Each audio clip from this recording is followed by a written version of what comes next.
Good. Good evening and welcome to what's going to be an unusual programme. In a moment we shall be bouncing ourselves into orbit via a satellite and we'll be landing in Los Angeles, where David Bowie is waiting to talk to us and to sing to us. Later we'll be coming a little more down to earth with the writer and the Tom and Jerry fan Kingsley Amis. But first, David Bowie, the boy who was born in Brixton in 1947 and who, after one or two false starts, launched himself on one of the most amazing careers ever known in the pop musical world. His meteoric rise to fame almost equalled that of the mythical character Ziggy Stardust, featured on his records. His admirers called him a prophet, a demigod, and a superman. His critics said he was simply a hoaxer and a charlatan, but his fans adored him and copied his outrageous dress, and some of them to the extent of dyeing their hair orange, just like his. But nearly 2 years ago, he left these shores for America, where he has lived in retirement from the glitter of the pop musical world. Earlier this year, he starred in a film in Mexico, and we'll be having a sneak preview of a bit of that film a little bit later. But more important than that, David Bowie has an announcement to make. Let's now go over live by satellite to beautiful downtown Burbank in Los Angeles. Are you there, David Bowie? Yes. Last time we met on the air, you were sitting in this studio at this side, and you had a very elegant earring hanging from either your left or right ear. I can't remember. Do you remember that? How are you, Russell? It's nice to see you. Thank you. It's nice to see you, David. You look well. What colour is your hair? Which bit? The centre bit at the top, above where your nose would be. Well, what colour does it look? Well, it looks like a bit of something out of the end of Straw Dogs. Something out of the end of Straw Dogs. Right, right. Now, you've got an announcement to make to us all, David, haven't you? You're changing your plans for the future, and you've got something up your sleeve for 1976. Yes. I'm touring, but I'm coming back to England in May to play shows and look at you and look at England. Well, you know, and be there, be English. Again? Well, as always, but English in England. You know, you haven't, your accent, your voice, your method of speech has not changed. You've been away for 2 years. Yeah. Does that mean you've been locked away somewhere? Yes, I don't talk to anybody. But do people talk to you? I've heard it rumoured, yes. Now, when you come back to England to sing... But I've always had this thing in my ear, so it's been difficult to hear them. But people could shout into your other ear, couldn't they? Yes. Right. Now, when you come back to England, you're not presumably coming back with the glamoury, glittery Ziggy Stardust thing, are you? Uh-huh. Are you coming back as that? I don't know yet. I haven't even worked on it. So I think it'll probably... It'll be a lot more spontaneous. What? You haven't planned your wardrobe, you haven't planned a figure, you haven't planned an image, whatever that may mean. I think the image I may adopt may well be me. I'm sort of inventing me at the moment.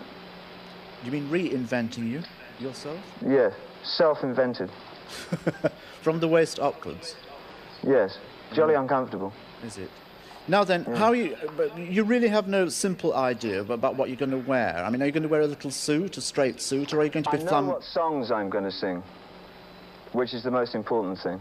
Are they new? But nothing else, no. Are they new songs? And I know the kind of musicians I'm bringing back.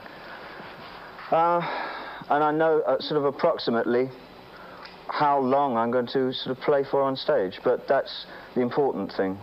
Right. What's brought you back? Are you short of money, or are you short of the feeding off live audience bit? I'm short of England, more than anything else. In what way? I mean, you do know that the England you left 2 years ago is not the England you're going to come back to. Yeah, well, this Thursday is nothing like last Thursday, but it's just as important. I'd miss it if it wasn't after Wednesday. Right. Do you know that the pop scene at this end, the pop world, has changed somewhat since you left? No, no. Have you heard of the Bay City Rollers? Yes. Well, you know that they're appealing to a kind of large, mass hysterical audience of young people who wave a lot of stuff around. Now, I wonder what kind of audience you're going to come back to face. I don't know. What do you think? I don't know. I'm thinking in a kind of way. You may have to create a whole new scene for yourself. No.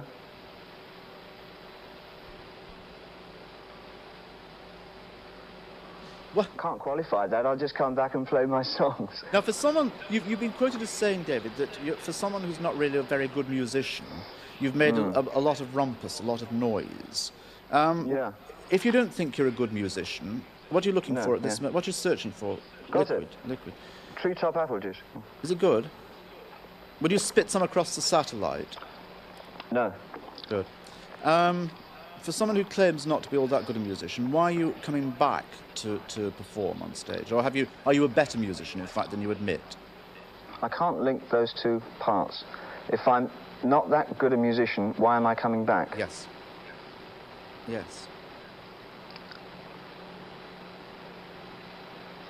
Well, coming back has got nothing to do with being a musician.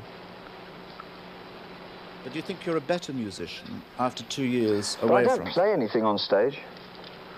I'm a good performer, and I'm a good singer. That has nothing to do with being a musician, does it? Well, I don't know. I mean, you must You must tell me that. I mean, it's such a profound statement. I don't think I can. Well, it doesn't have to be that one-sided, does it? Well. Aren't you going to contribute? A little bit, yes. I'm worming away by expensive satellite. Now, okay. Well, all right. Now, you've also said that you need to astound people. You don't want to come back just as an ordinary person doing an ordinary gig at the Odeon Hammersmith or wherever it is. Do you have any idea at this stage, apart from just getting out on the stage, how you shall astound us? Or does it actually come to you in the middle of the night before? I shall probably be a lot fatter than I've been. That'll be my... No, I haven't any thoughts about that at all. The impact of the show has to be the astounding thing, not the dressing of it, you know. Yeah. Dressing of a show is just a dressing. It's a sort of a perfunctory kind of thing. But the content has to astound. I mean, you can dress a show with $1 trillion or £1 trillion worth of goodies, but if the show is not substantial, there will be no impact.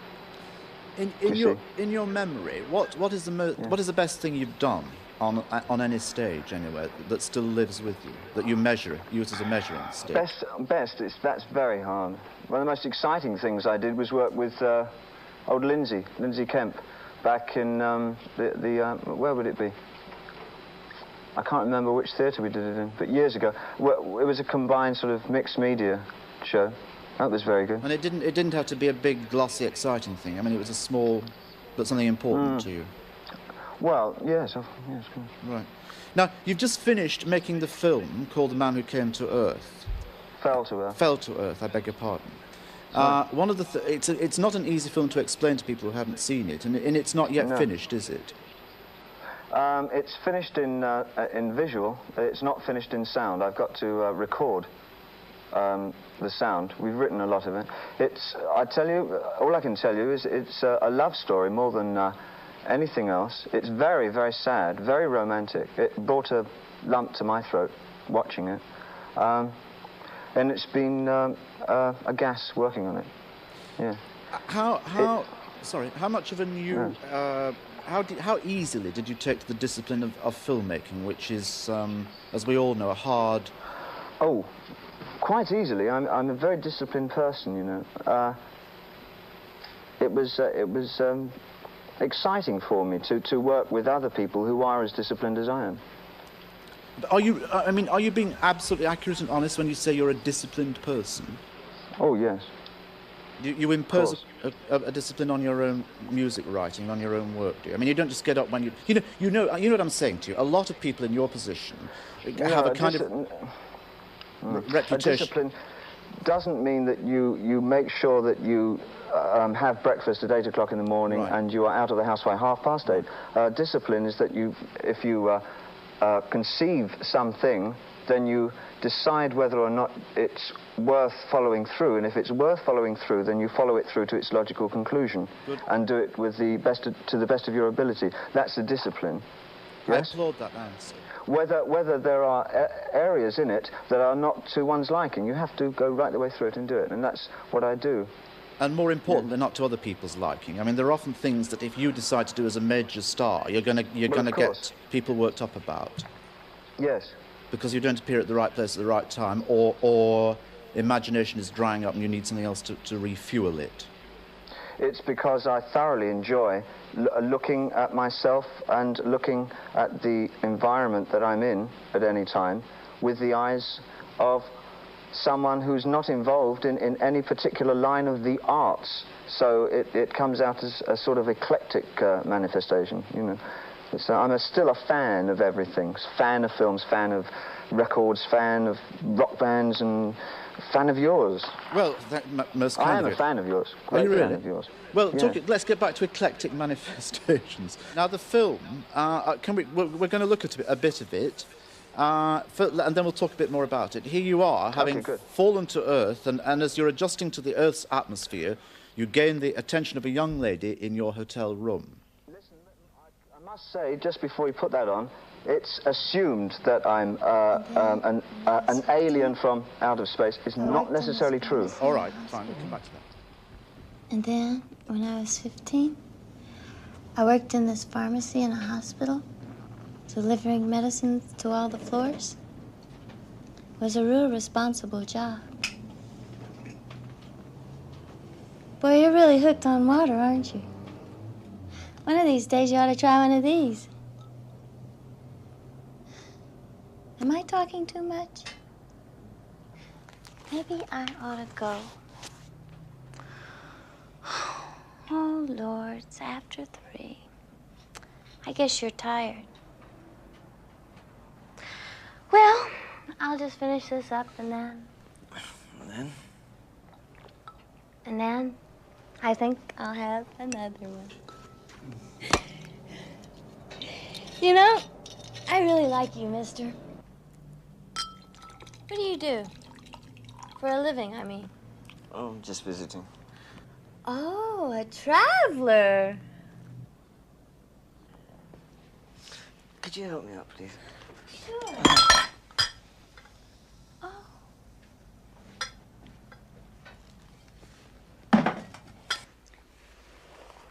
You know, mister, I don't think you get enough to eat. If you don't mind my saying so, I think you're too thin. You're very thin. You're too thin.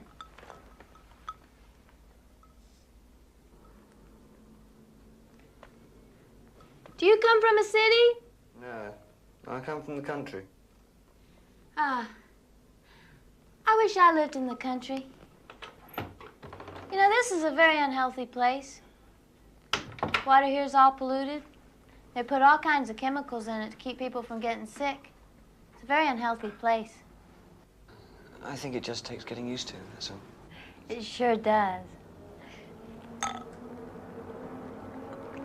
Anyway, I wonder if you'd mind, Mary Lou, if I rested now. Lord, no. I was just leaving anyway.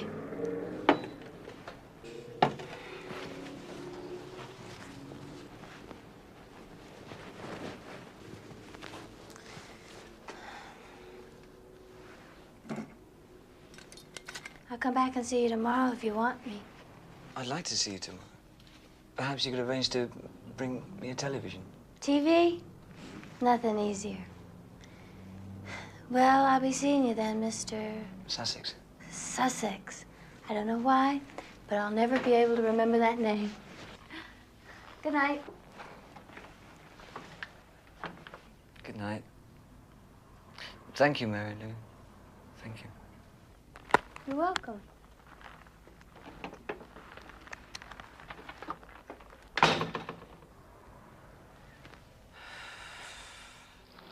David, that film is not finished. It's not finally edited and ready yet, but there already is seeping through it kinds of areas of mystery. A lot of it's mysterious. Is that quite deliberate?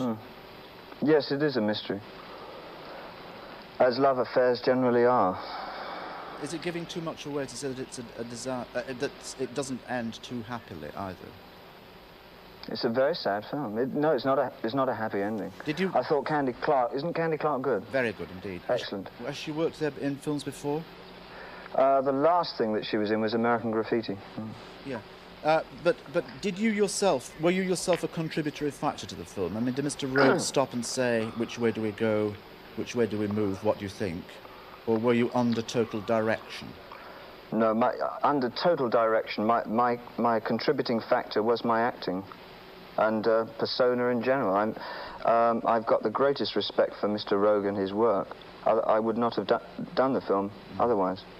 Are you still in to the extraterrestrial bit? Are you still aware of forces apart from satellites that are moving around this globe or this planet, or around you, David Bowie? Of course, yes. What kind of eclectic manifestation do you have of this? A mountain or a tree is the manifestation of forces that we are not capable of dealing with. Do you go to church at all? No. Do you I pray? Yes, of course.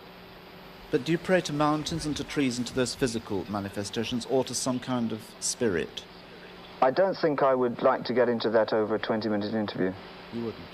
When I come back to England, I would talk to you about that, yes. All right. At Fine. length. Fine. But I wouldn't like to nutshell it.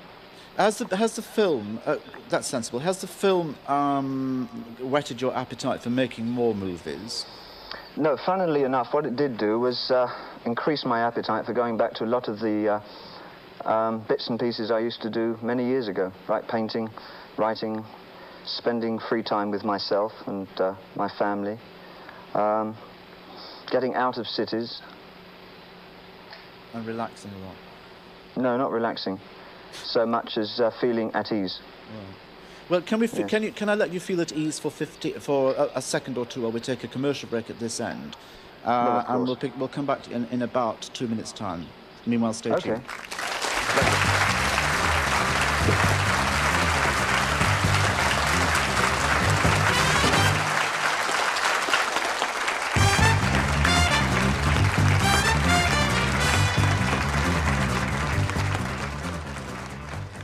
Welcome back, David Bowie, sitting on some strange beachside back of you in Burbank, Los Angeles. We were talking about films and filmmaking. One of the people I presume you would have liked to have worked with would have been Piero Pasolini.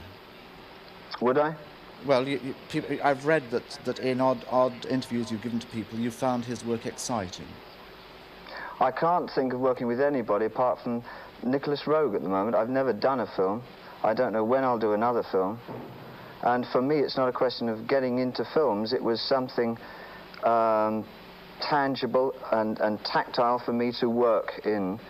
And it was an experience that I needed. I'm not sure whether I like the idea of becoming an actor. Well, you don't, I presume... Per se. Rather than per me. You are in that kind of privileged position, though, aren't you, David, where you don't have to make any kind of decision like that, do you? Oh, I have to make as many decisions as anybody else every day. Yes, I do have to make decisions. But I consider myself fairly responsible. I presume... I wasn't doubting your own self-responsibility, but I'm saying you are better equipped than most people to make that kind of firm decision about your own future. I will do A, That's not what you said at all. That's what I meant. If it's not what I said, it's what I meant, right? Yes, I can make firm decisions. I mean, you're equipped with fame, you're equipped with a certain amount of fortune, you're equipped with, I presume, the kind of advisors who will give you good advice, and therefore you're not like a girl or a boy sitting in a basement in Notting Hill struggling to get into some kind of proper situation, who wants to be an actor, who wants to be a film star, who wants to get onto the scene. I was, though. Can you remember those days? Yes, very much. I'm doing all the things I used to do in those days. But you see, that's what perhaps makes you better than you would otherwise be, because you can remember that kind of hard discipline and that kind of hard time. But now you're in a position to enjoy it. Yes. Are you enjoying today? Are you enjoying this conversation? I think it's wonderful.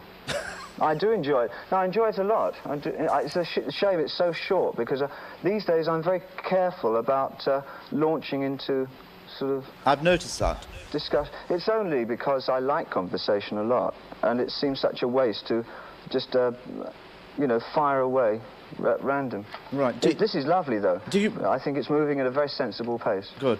And also, I'll tell you what I quite like, which I shouldn't like. I mean, doing this conversation at a distance of X thousand miles. It's odd, isn't it? It's very odd, but I don't mind you not answering questions. I mean, there are about 5 difficult questions I've thrown at you. Yes, and I'm happy that you don't give the answers to them, because you're quite right. It's the lack of time. It's the lack of time. Right. You know, since you were on this on these shores before, also your missus, your Angie, has been a guest on my show and created a reasonable stir. She was lovely. I saw it. I had a copy sent over to me. Lovely. I thought she was very good. And she wore a big hat with a lot of things on it. Yeah. And I suspect, is she at this side of the Atlantic now? Is she here? Is she in London? She's in Switzerland. I'm looking for a house. For the both of you? Because, yes, we shall stay there for a little while whilst we're touring Europe. If she's going to see this programme, which she will... For the 3 of us. For 3 of us. And for Zoe. How do you say it? Yeah. How old is he now? Zoe. How old is he now? Well, he's 4.5, coming up for 5 in sort of May. And does he go to play school or whatever it is? Yes. Yes. Is he bright? University. Yes, he's... Does he know He's very bright. Does he know who you are? He's a child. I mean, he's as bright as any child should be at 4.5. He's not a prodigy of any kind, thank God. Yet. Yeah. Give him time, baby. Give him time.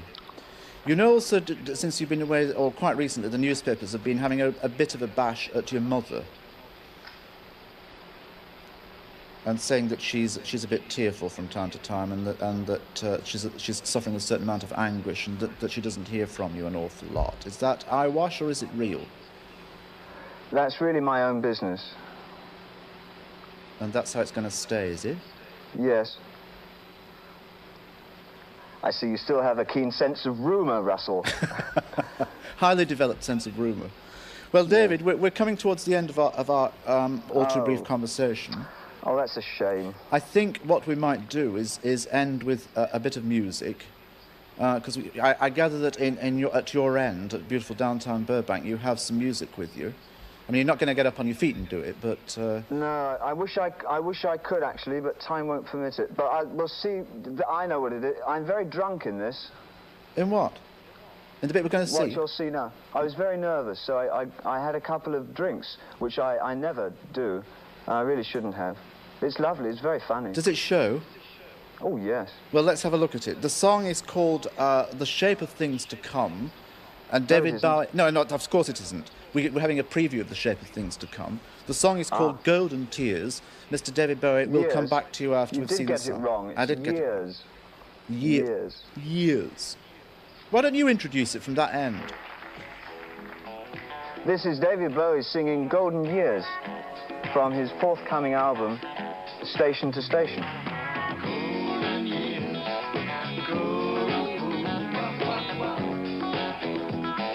golden years,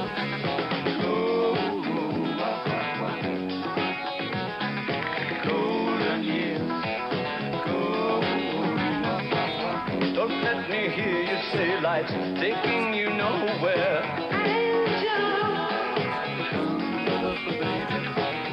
Sky, life's begun, nights are warm and the days are young.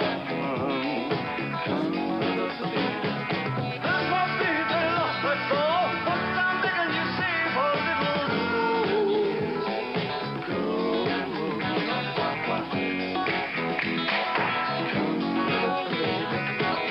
Last night they loved you, opening doors and pulling some strings.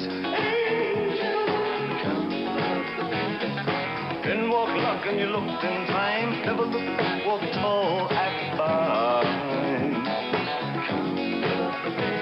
I'll stick with you, baby, for 1,000 years. Nothing's gonna put you in these golden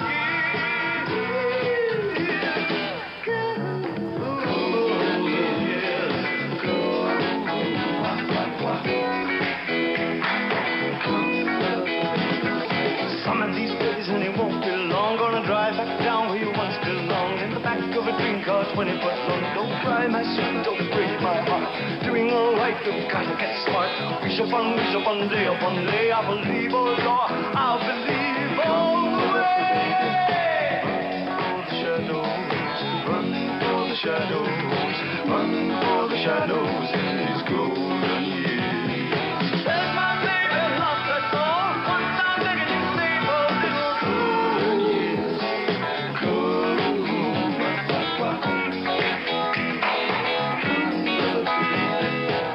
Don't let me hear you say life's taking you nowhere. Angel, come with the baby. Run for the shadows, run for the shadows, run for the shadows in these golden years. I'll stick with you, baby, for 1,000 years. Nothing's gonna put you in these golden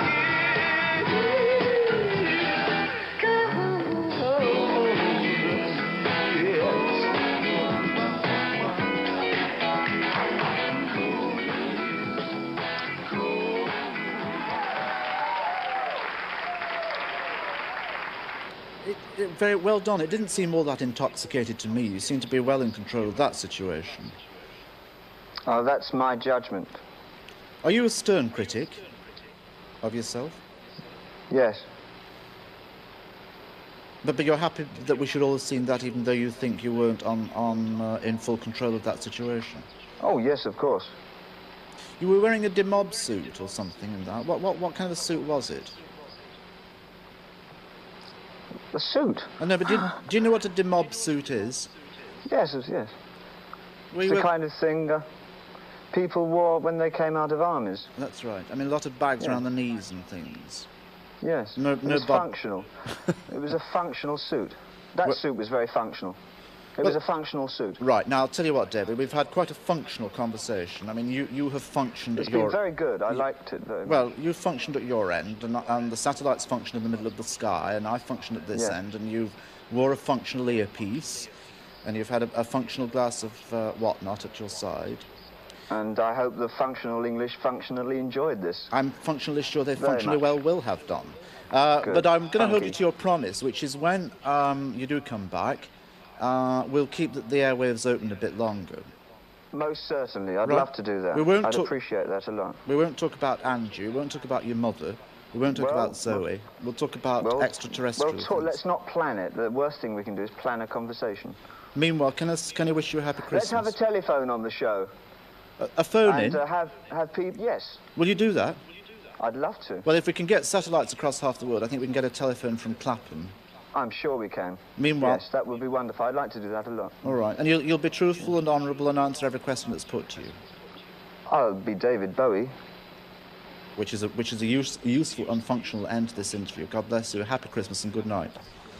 Thank you. I love you very much, all of you. Ladies and gentlemen, David Bowie.